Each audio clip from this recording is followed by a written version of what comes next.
ですね。はい、こちらですね。ウサギバッタカエル、多いというべきとも振り向かないの。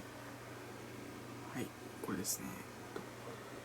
答えは、はい、バッタは虫なので、虫。はい、ということでね、今回ちょっとこういう簡単なね、問題でした。ちょっと短いんですが、ここで終わりたいと思います。また明日ね。それでは、今日のケンちゃん TV ハッピーチャンネル、ハッピーなどの終わります。シェーイ。